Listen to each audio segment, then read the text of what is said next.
მცდელობა ნომერი 3 და შედეგი კვლავ უშედეგო. საჯარო მოსამსახურეები დამოუკიდებელი პროფესიული კავშირის ოფიციალურ რეგისტრაციას ვერ ახერხებენ. პროფკავშირების დაფუძნების მიზანი თავიდანვე იმ საჯარო მოხელეების მხარდაჭერა იყო, რომელთაც შესაძლოა პარტიული ზეწოლის გამო პრობლემები შეექმნათ. ორგანიზაცია სახელწოდებით საჯარო მოსამსახურეთა დამოუკიდებელი პროფესიული კავშირი კონსტიტუციის 78 მუხლი ამჟამად არასრულად წარმოადგენს საჯარო სექტორში დასაქმებულ იმ პირებს, რომლებმაც საჯარო განცხადებებით ერთგულება საქართველოს კონსტიტუციის 78 მუხლში გაცხადებული საქართველოს მოსახლეობის ნების და სახელმწიფოს ეროვნული ინტერესების მიმართ გამოხატეს, რაც თავის მხრივ გულისხმობს ქვეყნის სუვერენიტეტის, ტერიტორიული მთლიანობის, ევროპული და ევროატლანტიკური მისწრაფებების დაცვას. ორგანიზაციის შექმნაზე გავრცელებულ პირველ განცხადებაშივე ითქვა მაშინვე, რომ ეს ორგანიზაცია დაფუძნებისთანავე დღის წესრიგში იმ რეპრესიული აქტის საკითხს დააყენებდა, რომელიც მიზნად საჯარო სამსახურებში პოლიტიკური წმენდის დაკანონებას ეხება. პროფესიული კავშირი გამოხატავს მზაობას მიმართოს კანონის ფარგლებში არსებულ ყველა ზომას და დაიცვას საჯარო მოსამსახურეების უფლებები. რატომ ვერ მიიღო საინიციატივო ჯგუფმა რეესტრისაგან თანხმობა ორგანიზაციის რეგისტრაციაზე? სტუმართან უნდა გავაგრძელოთ ამაზე საუბარი. კახის ამხარაძე, ფაქტობრივად ვერ დაფუძნებული ორგანიზაციის დაფუძნებელი არის, საქმის კურსის პირდაპირ ეთერში ახლა ჩვენთან ერთად. მოგესალმებით. მადლობა იმისთვის, რომ ხართ ჩვენი სტუმარი. მე ვრცელი შესავალი წავიკითხე, მათ შორის იმ საჯარო გაცხადებული გეგმისა, რაც აქვთ იმ ადამიანებს, ვისაც სურთ, რომ ეს ორგანიზაცია დაფუძნდეს. შესაძლოა იურისტი არ ვარ, მაგრამ კანონსაწინააღმდეგო ამ გაცხადებულ მიზნებში არაფერი არ არის და ალბათ იუსტიციის სახლში წარდგენილ განცხადებაშიც მსგავსი არაფერი ყოფილა ჩაწერილი. მაგრამ სამი მცდელობა არის უშედეგო. ბოლო მცდელობისას რა ითქვა, რატომ ვერ ხერხდება ორგანიზაციის ოფიციალურად რეგისტრაცია? მოგესალმებით, მადლობა რომ დაინტერესდით.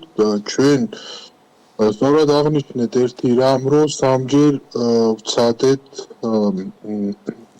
36 ადამიანი სამჯერ მივიდა იუსტიციის სახლში იმისთვის, რომ დაეფიქსირებინა მისი მიზანი, შეექმნა პროფესიული გაერთიანება საჯარო მოსამსახურეთა დამოუკიდებელი პროფესიული კავშირი კონსტიტუციის 78 მუხლი, თუმცა რეესტრისგან, მოდი ასე ვთქვათ, აღიარება შეიძლება ამ ეტაპამდე ვერ მივიღეთ, მაგრამ ეს არ ნიშნავს იმას, რომ ეს არ არის ორგანიზაცია ფორმირებული და დაფუძნებული. სამართლებრივადაც კი, მიუხედავად რეგისტრაციის არარსებობისა, არსებობს ესეთი ფორმები, როგორც არის არარეგისტრირებული კავშირი და რა გიშლით ხელს რეგისტრაციაში, ბატონო კახი? აი, მაგ საკითხამდე მივიდიოდი ზუსტად რეგისტრაციაში ხელს გვიშლის ის, რომ ეს საკითხი არის საკმაოდ მნიშვნელოვანი, სენსიტიური და ესე იგი ძალიან ინტერესის შემცველი იმ გადაწყვეტილებით მიმღები პირებისათვის, რომელიც საბოლოო ჯამში ჩვენ რეგისტრაციას ადასტურებენ. შესაბამისად, საჯარო სამსახურში ეს პროფკავშირული მოძრაობა, პროფესიული გაერთიანების ფორმირება აღმოჩნდა საჯარო რეესტრისთვის, მოდი ასე ვთქვათ, მიუღებელი და უკანონო უსაფუძვლო გადაწყვეტილებებით იქნა შეფერხებული ეს პროცესი, თუმცა ჩვენ ვაგრძელებთ ამ საკითხთან დაკავშირებით. ფორმალურად რა პასუხი მიიღეთ? ანუ გასაგებია შევა დამოკიდებულებასთან დაკავშირებით ვაკეთებდეთ ახლა შეფასებებს თქვენი განცხადებისას, მაგრამ ფორმალური პასუხი ალბათ მაინც გაცემულია, ხო? კი, მოგახსენეთ, ფორმალურად პირველ შემთხვევაში იყო ის, რომ ჩვენ უნდა წარმოგვედგინა კრების ოქმი, დაფუძნებელი კრების, თუმცა მოგეხსენებათ, ახალი კანონის მიხედვით სადამფუძნებლო შეთანხმება ანაცვლებდა კრების ოქმს და ასევე ჩვენ წარდგენილი ქონდა სწორედ სადამფუძნებლო შეთანხმება და სხვა რეგისტრაციები, რომლებიც პროფკავშირებს უკავშირდება, სწორედ ჩვენ თანადროული რეგისტრაციები, მაგალითად შეიძლება მოვიყვანოთ კოშკურა, ამწევ ოპერატორთა პროფესიული კავშირი, ან მენეჯერთა, ბუღალტერთა და აუდიტორთა პროფკავშირი, სადაც ზუსტად იდენტური დოკუმენტები იქნა გამოყენებული და საკმარისი აღმოჩნდა ეს ამ ორგანიზაციების რეგისტრაციის. კი ბატონო, ეს გამოასწორეთ. მეორე შემთხვევაში რა იყო კიდე გასწორებული? მეორე შემთხვევაში უბრალოდ დასაბუთებაც არ არსებობდა. ესე პირდაპირ გითხრეს, რომ ხარვეზი არ აღმოიფხვრა, თუმცა რა იყო ხარვეზი, ამაზე პასუხი შეჩერებაში არ მოგწეს. ამის გამო ჩვენ დავიწყეთ მოკვლევა ამ საკითხის და მივმართეთ ყველანაირი ფორმით, რა ფორმითაც კი შეიძლებოდა, რომ ეს საკითხი გაგვერკვია, რაში ხედავდა რეესტრი პრობლემას, თუმცა გარკვეული პერიოდის მერე რომ ვერ მივიღეთ პასუხი, მცდელობების მიუხედავად, გავასაჩივრეთ ეს გადაწყვეტილება, მხოლოდ გასაჩივრების შემდგომ დაგვიკავშირდნენ და გვითხრეს, რომ გარკვეული გარემოება აი თავმჯდომარის საარჩევნო საკითხთან დაკავშირებით იყო დასაზუსტებელი. მიუხედავად იმისა, რომ ჩვენ კანონის მიხედვით მიგვაჩნია, რომ აბსოლუტურად მართებული პოზიცია იყო და იქ საუბარი იყო იმაზე, რომ რეესტრმა გადაწყვიტა, როგორი წესით უნდა ყოფილიყო არჩეული თავმჯდომარები, თუმცა კანონი ამას ბუნებრივი არ ითვალისწინებს. მაინც გადავწყვიტეთ გუშინ კიდევ ერთხელ მესამეჯერ მივედით, მიუხედავად იმისა, რომ გასაჩივრებული გვაქვს ეს წარმოება, კიდევ ერთხელ მივმართეთ საჯარო რეესტრს და მოვითხოვეთ შესაბამისი რეგისტრაცია, თუმცა საჯარო რეესტრმა დღეს უკვე ყველა მე საჯარო რეესტრში მუშაობდი, მინდა გითხრათ და ჩემთვის სრულიად აუხსნელი არის ამ ეტაპზეც რა ქონდა ფორმალური თვალსაზრისით იმის რა აძლევდა ფორმალური თვალსაზრისით საჯარო რეესტრი იმის საფუძველს, რომ რეგისტრაცია შეეწყვიტა. ჩვენ ახალი დოკუმენტები, განახლებული დოკუმენტები წავუდგინეთ. ანუ ამ შემთხვევაში უკვე შეწყვეტა არის და არა უარი, ამ შემთხვევაში უკვე შეწყვეტაა და არა შეჩერება, ხო? გასაჩივრებიდან გამომდინარე, რომელიც თქვენ გქონდათ ამ შემთხვევაში არა, ნახეთ, გასაჩივრება ცალკე პროცედურით მიმდინარეობს, კიდე ის და ხელს ვერ შეუშლიდა. ხელს ვერ შეუშლიდა ამ პროცედურას და ეს ცალკე პროცედურით მიმდინარეობს და შესაბამისად ამ შემთხვევაში ამ ეტაპზე იქნა ეს გადაწყვეტილება მიღებული, რომელიც არის ფორმალურად და კანონურად და ისედაც დაუსაბუთებელი.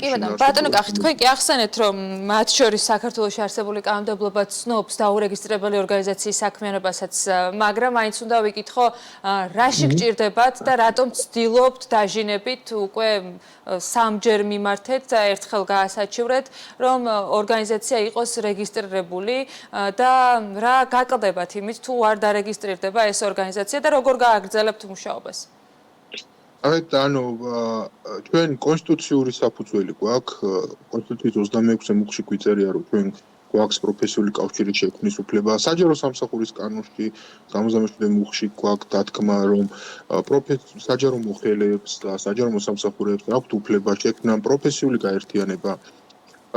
რა არის ახლა ჩვენთვის აქ შემოფერხებთ? ჩვენ მაინც ვახორციელებთ საქმიანობას და გვყავს უკვე 100-მდე ბენეფიციარი, რომელსაც სამართლებრივ მხარდაჭერას უწევთ და იურიდიულ მომსახურებაში ვეხმარებით და არა მხოლოდ სხვა ბევრ საქმეს ვახორციელებთ, მხოლოდ იურიდიული მომსახურება არ არის, იქნება იქ მაგალითად დასაქმების კამპანიები, ცნობიერების ამაღლების კამპანიები, შრომითი უფლებების თვალსაზრისით თუ სხვა. ამას ჩვენ ისედაც ვაკეთებთ და ისედაც გავაკეთებ, მიუხედავად იმისა, საჯარო რეესტრი ამას აღიარებს თუ არა. თუმცა მაგალითად ისეთი ორგანიზაციული საკითხები, როგორიც არის ახალი წევრების მიღება. ამასაც დიდი ალბათობით უკვე ჩვენ ამისკენაც გადავდგამთ ნაბიჯებს, იმიტომ რომ ჩვენ მზად გვაქვს ფორმა, როგორ უნდა მივიღოთ ახალი წევრები და პროფკავშირული საქმიანობის და პროფკავშირული მოძრაობის ღერძი მათ შორის დგას იმაზე, რომ გაფართოვდეს, წევრები მოიმატოს და შესაბამისად ეს მოძრაობა შეეხოს მაქსიმალურად ბევრს. თან მოგეხსენებათ, ჩვენი სამიზნე აუდიტორია არის ძალიან მოცულობით, ხო? გაგახსენებთ იმ პეტიციებს, რომლებიც გავცელდა და რამდენიმე 1000 ხელმომწერი ყავს საჯარო სამსახურის დასაქმებულ პირებს და შესაბამისად ჩვენ ვცდილობთ, რომ ამ ადამიანებსაც ჰქონდეთ შესაბამისი უფლების რეალიზების საშუალებები, ხო?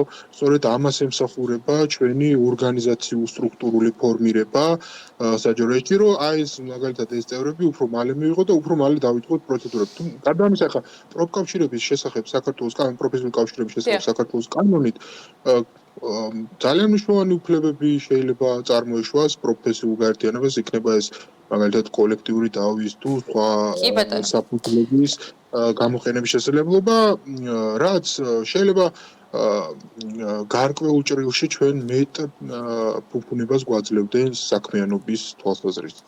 ბოლო კითხვა და ძალიან მოკლე პასუხი მჭირდება დროის ფაქტორის გათვალისწინებით. კიდევ აპირებთ მიმართოთ შესაბამის უწყებას?